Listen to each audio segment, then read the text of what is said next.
Bonjour à tous. Le DFCO a célébré hier avec son public sa montée en Ligue 2 et son titre de champion national. Les joueurs ont été victorieux 3-2 d'Orléans. Au coup de sifflet final, le terrain a été envahi par les supporters avant une cérémonie conclue par un feu d'artifice. Ils seront reçus aujourd'hui par François Rebsamen, le président de Dijon Métropole, et Nathalie Kunders, la maire de Dijon, dans une cérémonie ouverte au public à la salle des États. Rendez-vous à 11h. La ville de Saint-Claude dans le Jura met à jour sa liste électorale. La commune est tenue de procéder à des radiations. De trop nombreux courriers ont été retournés en mentionnant « L'électeur n'habite plus à l'adresse indiquée ».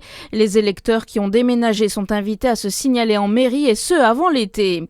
Laurent Nunez se dit déterminé à gagner la guerre contre le narcotrafic. Déclaration après cette nouvelle fusillade mortelle hier à Nantes. Un adolescent de 15 ans a perdu la vie. 2 autres ont été blessés mais leur vie n'est plus en danger selon le ministre de l'Intérieur. À Besançon, un individu a été interpellé après de multiples vols aggravés. Les policiers ont arrêté un quinquagénaire qu'ils suspectent d'être l'auteur de plusieurs méfaits, dont des vols à main armée dans des bureaux de tabac de la rue de Belfort. L'individu a été placé en garde à vue et a été déféré au parquet. À Autun, le coq Kiki va pouvoir continuer à chanter. Son cocorico gênait un voisin qui a saisi la justice.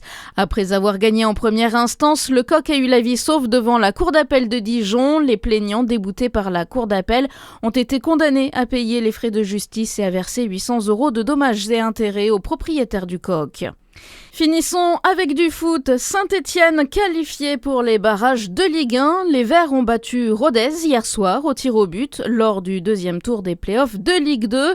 Les joueurs affronteront le 16e de Ligue 1, Nice, Auxerre ou Le Havre. Réponse ce dimanche à l'issue de la dernière journée. Bonne journée sur Fréquence Plus.